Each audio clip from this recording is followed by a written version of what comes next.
Well, good morning. Today is Sunday, December 27th. There's only 4 days left of this crappy year. It can't end soon enough. Anyway, we do have birthdays today. Today is Betty Hulse, Hulse, Hulsey? Betty Hulsey. Hulsey. Well, Betty, you know it's your birthday. Happy birthday to you. Happy birthday to you. Happy birthday, dear Betty. Happy birthday to you. Cha-cha-cha. It's also Vicky, and Vicky, you're going to give me a run for my money here with this last name of yours. Kazerzik. Kerzit. Kerzit? K-E-R-E-Z. Wait a minute. K-E-R-E-S-Z-T. Kerzit. Kerzit. Vicky, I'm so sorry. But Vicky, you knew it was your birthday, and you just knew. Sandy's going to mess up my last name. I just know it. And you would be right. But thankfully, you have an easy first name, Vicky. My cousin's name is Vicky. Happy birthday to you. Happy birthday to you. Happy birthday, dear Vicky. Happy birthday to you. Cha-cha-cha. And it's also Jeannie and Bill Batts. B-A-T-T. Is it B-A-T-T-S? I can't even read my own writing. You know what, Betty? Jeannie and Bill. But I'm going to look and see just to make sure. I'm going to go look back on my calendar. Don't go anywhere. Don't go anywhere. Wait. I knew you'd wait. I knew it. Batts. B-A-T-T-S. Oh, Sister Mary Anthony would get that ruler out on me because I can't read my own writing. She'd say, let me get the ruler out. Let me get the ruler out. This is what they do. They say, hold out your hand, and then they'd come down, and if you went like that, you got it. So you held it out and just took that one hit because the repetition hits hurt even more. So anyway, Jeannie and Bill, it's your anniversary. Happy anniversary, happy anniversary, happy anniversary, happy anniversary, happy anniversary, happy anniversary. Well, happy anniversary. I think it's like 51 years.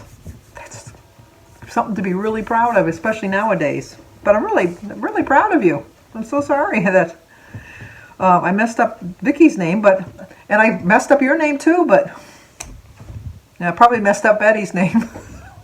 It's just a day of mess-ups. The last week or so has been a day of mess-ups for me. But I'm back on track. I had a pretty good day yesterday. We did go to my brother or my sister's house for my our family get together. It was cold, but my sister had like a little rim thing. She has her fire pit sitting in a steel tub, like a bath washcloth, a wash tub or whatever.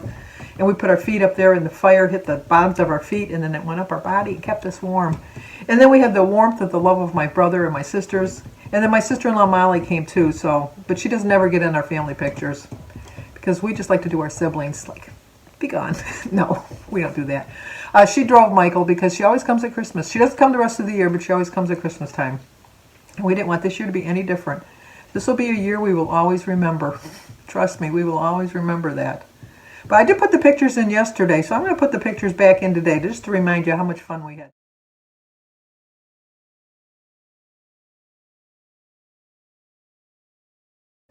Mary actually built the snowman, but she said it was so hard to build, that's why it was so small. But I thought it was really cute. But what was funny is we had to walk past the snowman to get to the fire pit. So we walked past the snowman, we set up our chairs around the fire pit, and then when Michael got there, we walked past the snowman to go back and get our pizza because we left it on the picnic table. And then we got our pizza, we came back, we walked past the snowman again, we sat down, we were sitting around the fire talking, blah, blah, blah. We were there for out there for about 2 hours, but like about an hour and a half into it, we decided to open our presents. So then we walked past the snowman again and got our presents. We walked back, come sit down, and Mary says, not one of you said anything about my snowman. And we all went, what snowman? And then we looked, and there was a snowman. If you look and see at the picture, I'm going to put that picture here. Obviously, I only put the one picture before. I put the picture of us around the fire pit earlier. But this is the picture of us in front of the snowman.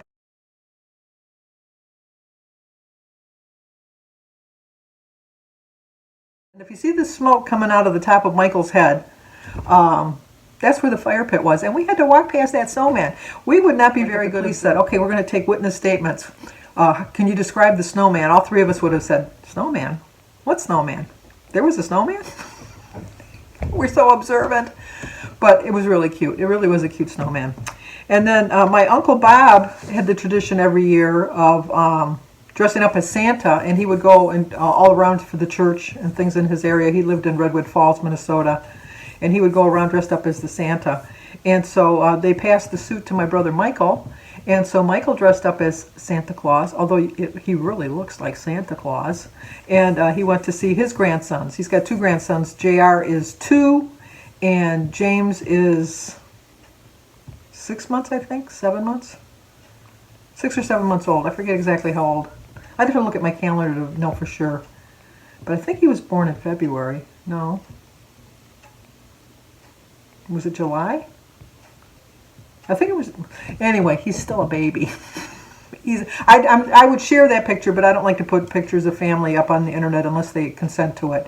And I haven't talked to my nephew to see, so I'm not going to put that picture up. But here's a picture of Santa Claus.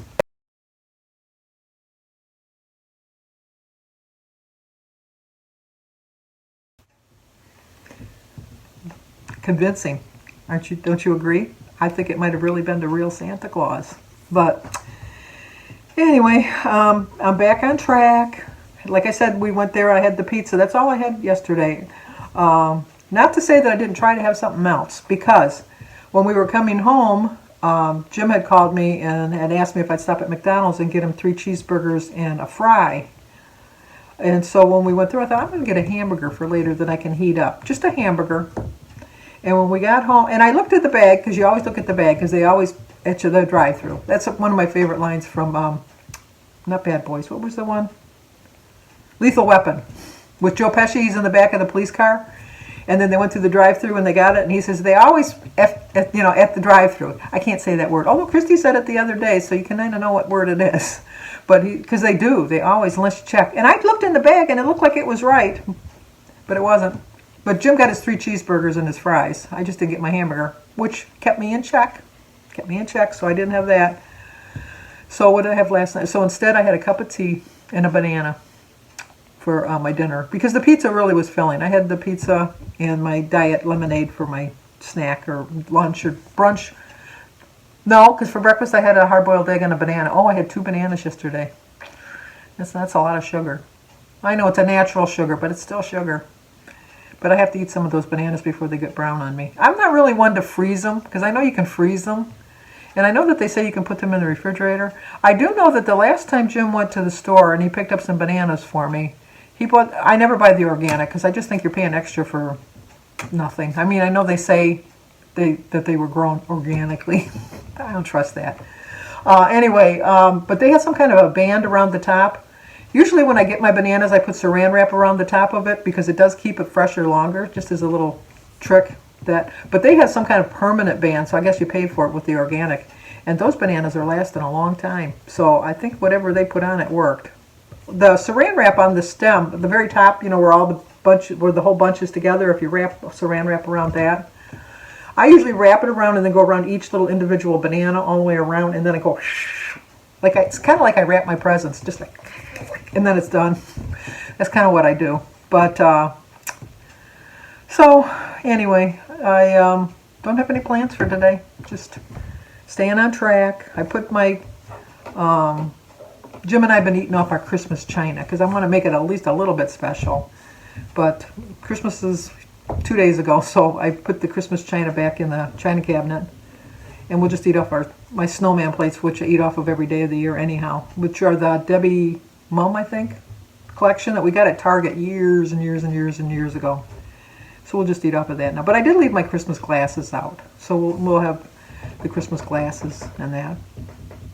But anyway, I'm going to start today again. Every day you got to start again. You got to start again. Sometimes just starting yesterday doesn't mean that you're going to start again today. So every day you got to refocus your attention and just start again. And if you had a little bit of a mess up the day before, it was the day before. That was in the past. This is today. Plan for the future. Do a little bit better. And You just have to change your attitude. You know, it's just, I know a lot of us have the attitude, today's the 27th, there's only 4 days left of this year. Why don't we just, you know, whatever, let's just get on with it. Let me do whatever I want, and then on January 1st, I'm going to start again. I'll start all fresh again. I kind of like that attitude, but I don't like that attitude because look, I gained, what, 4.4 or 4.2 pounds last week? Just having that, like, I don't really care. Be caution to the wind. Throw the caution to the wind. I can't do that again this week, or I'm going to have another huge gain, and I can't do that again. I can't. It's not going to work for me. It's just not going to work. So I am dedicating myself every day to changing up my attitude, my eating plans. I'm going to do a menu for today. I've already eaten my breakfast. I just had a hard-boiled egg and a cup of tea. I'm really not that hungry. You know, when you overeat for a week, you kind of can live off of that for another week, if you really think about it. It's just, but I'm still having all of the cravings for the sugar. My body's still going through sugar withdrawal. And and then Kim, over at Kim, a girl on her phone, did her coconut cake, her 3-day coconut refrigerator cake. I'm allergic to coconut, but that cake looks like something Jim would love. The only thing I'm not sure of, and Kim, if you're watching my video, if you can let me know in the comments below, Jim doesn't like sour cream. So I don't know that he's going to taste the sour cream in the cake because you got to make it. I'm going to leave a link to the, it's not a Weight Watcher friendly recipe, but it looks like a delicious cake. So I am going to leave a link to her channel down below so you can go over there and check out this recipe because it does look like something that if you love coconut, you're going to love. Knowing full well that it's not Weight Watcher friendly. She makes that very clear. But now when I make my cheesy potatoes, which I use the hash browns and I use sour cream and I use cheese and some onions and stuff. Now Jim will eat that, and that has sour cream in it because you can't really taste the sour cream. So I'm wondering, Kim, if that's true of the cake because it does look like something Jim would love. And I'd love to make it one day and surprise him. And it wouldn't tempt me because, like I said, I'm allergic to coconut and I can't eat it. Which reminds me of a story because, you know, I'm going to still tell you stories. I can't help myself. I just can't. But Birdie knows that Birdie is Jim's sister, if you're new to my channel. Birdie is Jim's sister. And she knows that I'm allergic to coconut. And so she makes, every year, she makes an ambrosia salad, which obviously you put coconut in. But she always makes me my own little serving without the coconut in. And this one year, she had done that when we did get together for Christmas. We went there for Christmas, and she made me my own little ambrosia salad, and we had our luncheon, and we had all of our food. And then when we got down and she kept telling me, I made a special dessert just for you, because I know how much you don't like coconut, how much you can't eat coconut. And I always make a coconut cream pie. No, I always make coconut drop cookies for people, because she makes her cookies and all that. So she says, I made you a special dessert, and you're just going to love it. So I says, oh, okay. Now she knows that I like a chocolate. I'm not a big pie eater. I like a banana cream pie. I like a chocolate pie. And I'll eat a banana cream pie. Not a banana cream pie. A lemon meringue pie. I'll eat it. You know, force it down me. I'll eat it. And I'll eat an apple pie. But that's it. I don't like pumpkin pie, because if you know me, you know I don't like pumpkin. I don't like mincemeat. My father and my sister Sue loved mincemeat pie. I'm sure they're up in heaven chowing down on mincemeat pie, because my mother made it every Christmas for my father. You know, my father and my sister both would love liver and onions, and then mincemeat pie for dessert. I mean, talk about a terrible meal. One, to keep you on track to stay out losing weight, but my mother, when she made that, always made something else for everybody else, because those two were the only two that would eat that stuff. And but anyway, back to Birdie. It was just a nice memory of my dad and my sister for Christmas. Anyway, so Birdie, when we got all done, we're making dessert, and she's bringing out all the desserts, and she brings out this coconut cake, this yellow cake with coconut frosting, and, you know, like white frosting with coconut all over it. And then she brings out her macaroons. Is that what those coconut cookies are called? Macarons, something like that. Anyway, she brings out all of these fancy little cookies in her cookie tray. And then she brings out this pie she's carrying in a pie dish, and she says, I made this special for you, but you have to share it with everyone. And I said, oh, I'm not going to eat a whole pie. And she takes the lid off, and I look at it, and I go, Birdie. ha ha ha, funny, funny, funny. And she says, what are you talking about? I said, yeah, thank you so much. How mean? How mean can you be? And so she says, what are you talking? And then she looked, and her son Bradley said, great move, Mom, great move. And she says, what are you guys all complaining about? And he said, for somebody that's allergic to coconut, I don't think you make them a coconut cream pie. And she says, oh my gosh. She says, I thought I was making a banana cream pie. And I said, no, that's a coconut cream pie. Thank you for the thought. So every year at Christmas time, we always go, where's the coconut cream pie? Sandy can't wait. Where's the coconut cream pie? Anyway, it's the thought that counted. I did eat Christmas cookies because I told you, I've never met a homemade cookie unless it's got coconut in it that I didn't like, because my biggest downfall, homemade cookies. And my sister-in-law Barb is still waiting for her cookies because Bertie mailed her cookies for Christmas, but they haven't got there yet. Although in our hub, her hub is like where all the mail goes. Mine is Royal Oak, Michigan, and hers is Allen Park, Michigan. And on the news the other day, they showed the Allen Park post office, and it was like stacked to the wall with gifts and boxes and presents and stuff like that of things that didn't get delivered because they're so behind. So I called Barb, or I talked to Barb, and I said, your cookies are in that pile. Just go down to the post office and go through them and pick them out. So we'll see when she gets them. We'll see. Anyway. Okay, I've babbled long enough. We can do it. I'm starting this week is going to be my week of reflection and changing our attitude and getting ready. I'm kind of throwing it around in my mind. I haven't decided yet. So I'd like your opinion on what you think. I am thinking of switching my weigh-in day until Fridays to kind of get me through the weekend a little bit better.